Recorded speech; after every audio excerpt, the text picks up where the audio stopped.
Let me tell you, it wasn't just more than a week that we reported here on Foxy Games UK that Microsoft could be going all in on PlayStation with its game slate release throughout 2025 and going forward. Yes, Microsoft priming itself to be the world's largest publisher, the most powerful publisher, with all of these studios under its belt. Yes, but a lot of those games are now going to migrate their way over to PlayStation, among other consoles like Nintendo Switch 2. Quite remarkable, and it's all unfolded at a rapid pace. Project Latitude is in full swing, so we've got a huge amount of news regarding this particular topic and more.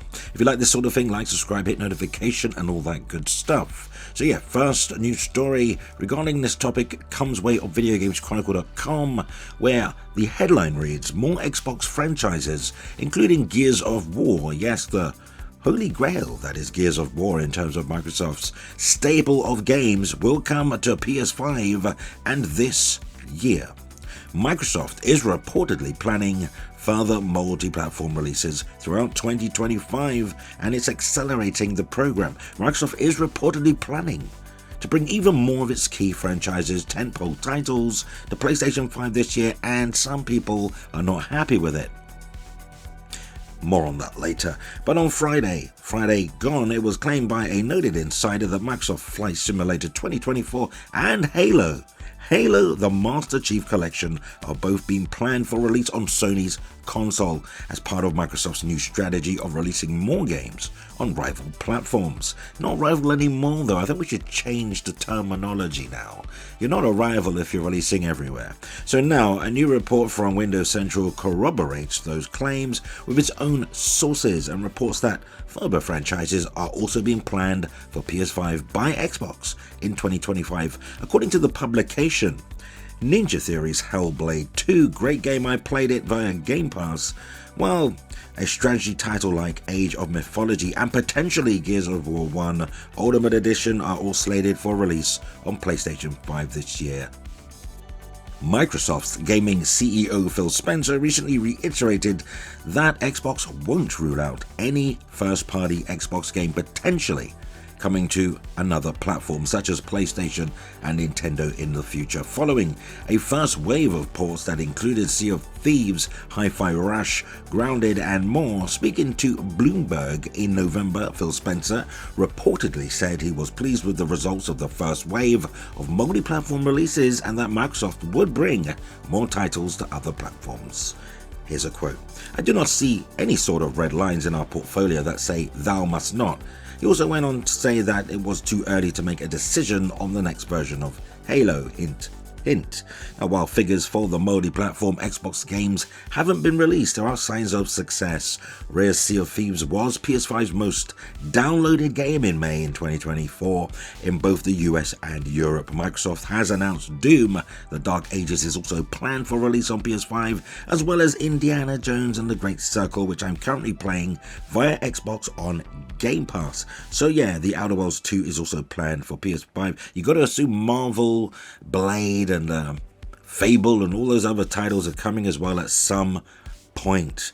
Yes, and this has set off, I don't know, quite a bit of discourse online, social media. Some people are very unhappy that Xbox is losing exclusives, and really I don't believe that Xbox is losing anything, Xbox gamers rather, because yeah, you have the privilege of signing up to Game Pass for just $15, $20 a month, whatever it costs. And you can have access to all those games without forking out any cash, albeit you won't own them. But some of these games are one and done, Xbox gamers, those Hellblade 2 games that you probably, when you complete it, you don't want to go back. So yeah, while everyone else, like on PlayStation and Nintendo, will have to pay $70 or $69.99 Great British pounds. So you're not that hard done by. It's not like Xbox are taking anything away from you. In fact, it's going to serve you and your Game Pass subscription going forward into the future, because many of those games will be picked up by PlayStation gamers who never really owned an Xbox. So at the end of the day, picked up, purchased rather by PlayStation gamers when they release on the PlayStation console will in turn fund projects into Game Pass, so everybody is happy. It's just not sustainable. I mean, people want $100 million, $200 million, $300 million blockbuster games. Hence, Call of Duty was like $700 million to create, dwarfing Sony's Spider-Man 2 development costs by a staggering $500 million, and Spider-Man 2 reportedly cost Sony $200 million to make. Staggering amounts. And Fable, how much do you think that's going to cost?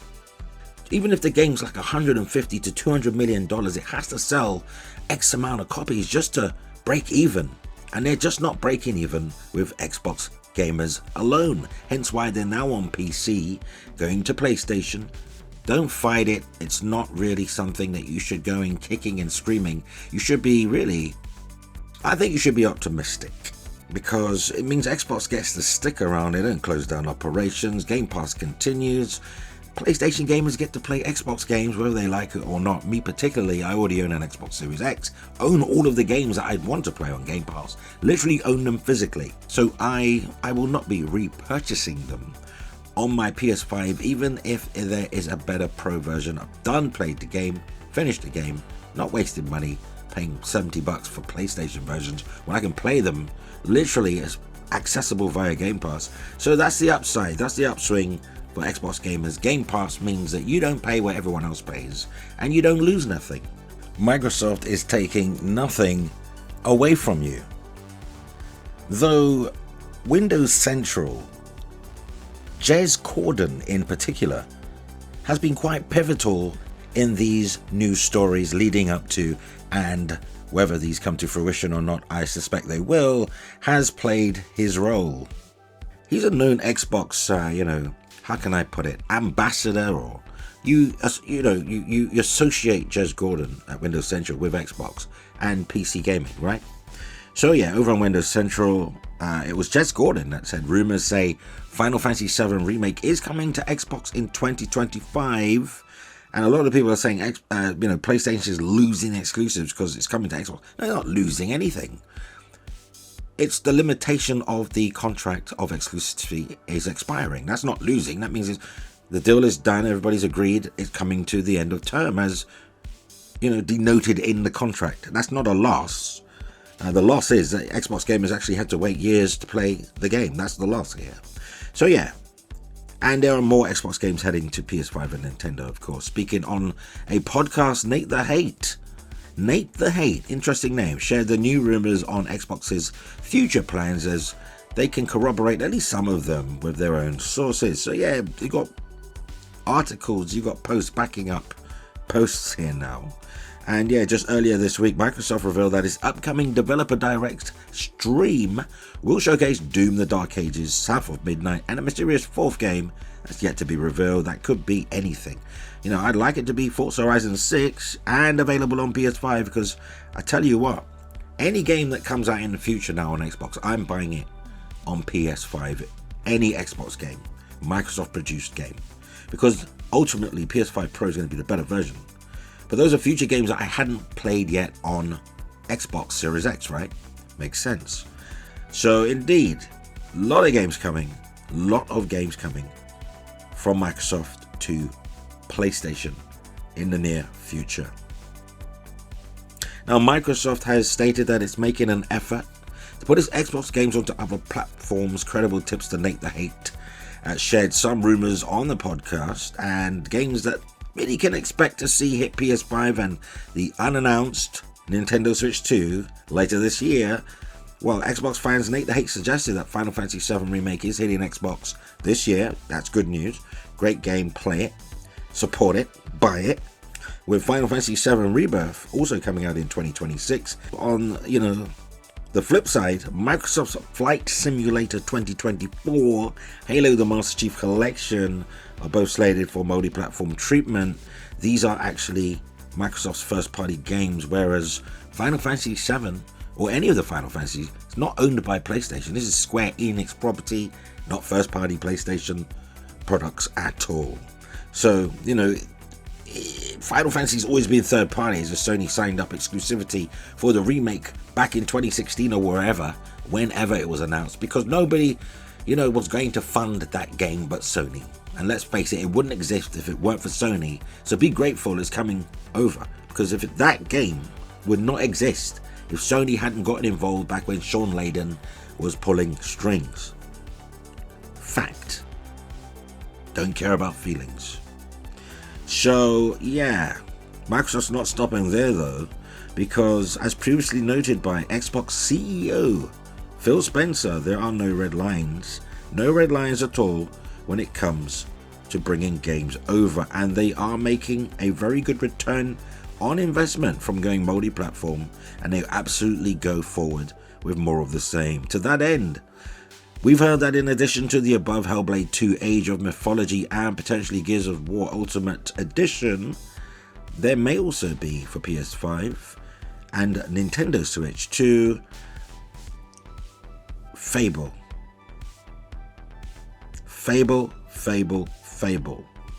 I was so looking forward to Fable, to playing it on Xbox Series X when I thought that's the only place I could play it. So I'm not going to spend thousands on a high-end PC to play Game Pass games.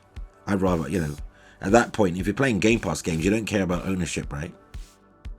So the majority of Xbox's upcoming game slate, if not all of it, will at least be a timed exclusive to Xbox and Windows, and then later come to PlayStation and Nintendo Switch, which is Microsoft playing Sony's game, because that's what Sony does. Not with their own first party, but Sony does that, with their third party partners, timed exclusivity and everything else.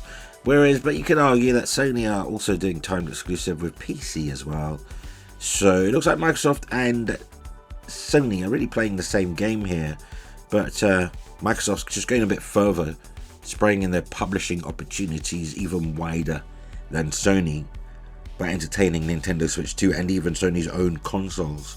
But what remains to be seen is how Xbox hardware, like the Series X and future hardware, will survive no longer having exclusive games as its selling point. I think it will do just fine because Xbox has Game Pass, and if you don't care to spend thousands on PC gaming and you're on a budget, you can just buy Microsoft's cheapest console now or in the future, now being the Xbox Series S, and just play as most affordably as you can at an entry level, 1080p, 900p, 720p, probably going to get lowered to 640p as these games get even. But there's FSR and all that stuff, so, you get what you pay for. So I think Game Pass is still going to be the key selling point for anyone interested in buying Xbox hardware going forward, regardless of those games going over to Nintendo Switch 2 or PlayStation. And let's face it, even Microsoft's lowest SKU of hardware is going to be more powerful than a portable handheld like Nintendo Switch 2. So you're not going to get the best version of the game on Xbox or Nintendo. But I think Xbox, the Series S versions will always look and play better, in my opinion. More power. So, yeah. But at the end of the day, this is all speculation. This is just opinion, my opinion. Doesn't mean it's actually going to happen. But that's what it's certainly looking like it's pointing to. The trajectory is going to a non-console future for Microsoft. I think they'll be the first to do it, and years later the other platforms may follow suit depending on how sales ratios go, digital, physical, hardware, cloud and everything else. They'll have to add it all up. They got the data, not me. So without exclusives, people are saying it's easy to argue that the reasons to own an Xbox console has really diminished. Xbox cloud gaming may be a saving grace, as the service recently hit new milestones. According to sources, Xbox Cloud Gaming shares a development environment with Xbox consoles after all, as the server blades, I think they're Xbox Series S, I'm not sure.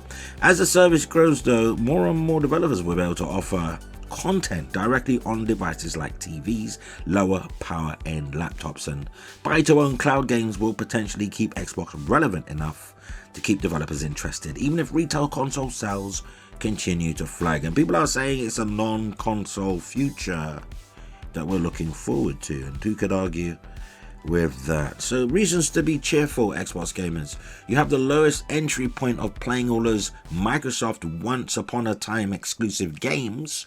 They're still timed, so you do still get some level of exclusivity. PlayStation gamers are left waiting, like Microsoft gamers have been left waiting. It's pretty even Stevens at this point. But anyone saying that Microsoft is doomed because they're going third party just are not seeing the bigger pictures. They cannot see the forest for the trees, because Microsoft are set and primed to become the world's biggest publisher. They're going to make margins off of PlayStation, margins off of Sony, margins off of Nintendo and Switch titles or what have you. And PC gamers are going to continue to play on Game Pass or even buy some of those games, and so will Xbox gamers. So Microsoft making money from all quarters of the industry. Though what say you? Because that brings us to the end of the video. Like, subscribe, hit notification and all that good stuff. And until the next video, always remember, play games, not corporations. Going to the PlayStation announcement, obviously last spring, we launched 4 games, 2 of them on the Switch, 4 of them on PlayStation, and we said we're going to learn. We said we'd watch, and I think at Showcase, I might have said from our learning, we're going to do more.